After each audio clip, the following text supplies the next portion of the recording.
ವಿದ್ಯಾರ್ಥಿಗಳೇ, ಇದು ಪ್ರಶ್ನೆ ನಂಬರ್ 7. ಅತ್ಯಂತ ಚಿಕ್ಕ 4 ಅಂಕಿಗಳ ಸಂಖ್ಯೆಯನ್ನು ಅವಿಭಾಜ್ಯಗಳ ಗುಣಲಬ್ಧ ರೂಪದಲ್ಲಿ ವ್ಯಕ್ತಪಡಿಸಿದಾಗ ಸಿಗುವ ಉತ್ತರ ಎಷ್ಟು?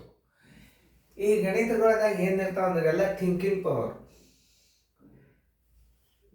ಈಗ ಈ ಪ್ರಶ್ನೆ ಓದಿದಾಗ ಏನ್ ಅನಿಸ್ತದೆ? ನೀವು 4 ಅಂಕೆಯ ಚಿಕ್ಕ ಸಂಖ್ಯೆ ಕಂಡುಹಿಡಿಬೇಕು. ನೀವು ನೋಡಿ, ಅತ್ಯಂತ ಚಿಕ್ಕ 4 ಅಂಕೆಗಳ ಸಂಖ್ಯೆಯನ್ನು ಅವಿಭಾಜ್ಯಗಳ ಗುಣಲಬ್ಧ ರೂಪದಲ್ಲಿ ವ್ಯಕ್ತಪಡಿಸಿದಾಗ ಸಿಗುವ ಉತ್ತರ. ಈಗ ಒಂದು ಉದಾಹರಣೆ ಹೇಳ್ಬೇಕಾರೆ 4 ಅಂಕೆಯ ಚಿಕ್ಕ ಸಂಖ್ಯೆ ನೋಡ್ರಿ, ಇದು ಹೌದಲ್ಲ ನೋಡ್ರಿ. ನೋಡಿ, ಇದನ್ನ ಅವಿಭಾಜ್ಯ ಅಂಕೆಗಳಿಂದನೇ ನೀವು ಏನ್ ಮಾಡ್ಬೇಕು?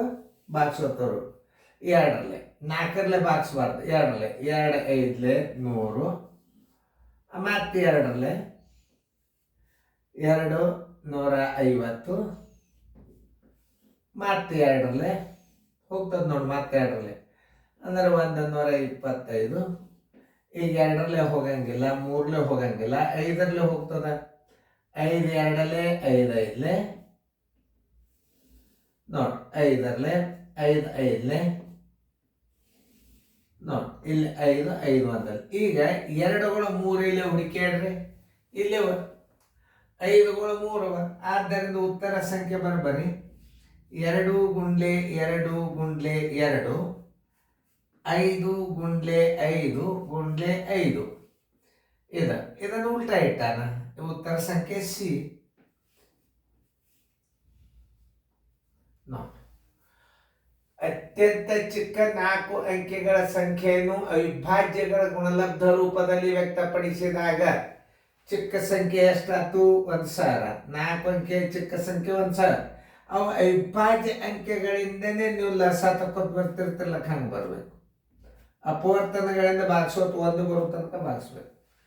ಇವುಗಳ ಗುಣಲಬ್ಧ 1000. ಇಲ್ಲಿ ನೋಡಿ, ಇದು ಅವಿಭಾಜ್ಯ, ಇದು ಭಾಜ್ಯ ಸಂಖ್ಯೆ ಅದ. ಇದು ಅವಿಭಾಜ್ಯ ಅಲ್ಲ, ಇದು ಉತ್ತರ ಕ್ಯಾನ್ಸಲ್. ಬಾಯ್ದಿಂದ ಉತ್ತರ ಮೇಲೆ ಹೆಂಗೆ ಇಡೋದು? ಇದು ನೋಡಿ, 5 3 ಕರೆಕ್ಟ್. ಇಲ್ಲಿ 8 ಬರಬಾರ್ದು. ಇಲ್ಲಿ 5ಗಳು 3, ಇಲ್ಲಿ 4 ಉಪಯೋಗ ಮಾಡಬಾರ್ದು. ಇದ್ರದ್ದು 1000 ಉತ್ತರ ಬರ್ತದ. ಇದು ನೋಡ್ರಿ, ಇದ್ರದ್ದು 1000 ಉತ್ತರ ಬರ್ತದ, ನೆನ್ಪಿಟ್ಕೋರಿ. ಆದ್ರೆ ಇಲ್ಲಿ 8 ಅದ. ಇದ್ರದ್ದು ಉತ್ತರ ಗುಣಲಬ್ಧ 1000 ಬರ್ತದೆ, ಇಲ್ಲಿ 4 ಉಪಯೋಗ ಮಾಡ್ಯಾನ. ಈಗ ಇದ್ರದ್ದು 1000 ಬರ್ತದೆ, ಎಲ್ಲ ಅವಿಭಾಜ್ಯ ಅಂಕೆಗಳವ. ಉತ್ತರ ಸಂಖ್ಯೆ ಸಿ. ಇದ್ರದ್ದು 1000 ಬರ್ತದ, ಆದ್ರೆ ಇವು ಭಾಜ್ಯ ಸಂಖ್ಯೆ ಗುಣಲಬ್ಧವು. ಆದ್ದರಿಂದ ಉತ್ತರ ಯಾವುದು? ಸಿ ಉತ್ತರ. ಇಷ್ಟು ತಿಳ್ಕೊಂಡು ಲೆಕ್ಕ ಮಾಡೋದಿರ್ತದೆ ನಾವು. ಈಗ ಅವಿಭಾಜ್ಯ ಸಂಖ್ಯೆಗಳಿಂದ ಅಂದ್ಕೊಳ್ಳಿ, 4 ಅಂಕೆ ಚಿಕ್ಕ ಸಂಖ್ಯೆ ಅಂದಾಗ ನೀವು 2ರಲ್ಲಿ 2ರಲ್ಲಿ 2ರಲ್ಲಿ 5ರಲ್ಲಿ 5ರಲ್ಲಿ ಉಲ್ಟಾ ಪಲ್ಟಾ ಇಡುವಲ್ಲ. ನಮಗೇನು ಮಾಡಿ 2 3ಗಳು 3 5 ಇದ್ದದ್ದು ಉತ್ತರ ಹೊರಗಿಟ್ಟು ಬಿಡ್ರಿ ಸಿ. ಉತ್ತರ ಸಂಖ್ಯೆ ಸಿ. ನೋಡಿ, ಯಾವ ಬೇಕಾದಂಥ ಗಣಿತ ಇಲ್ಲ.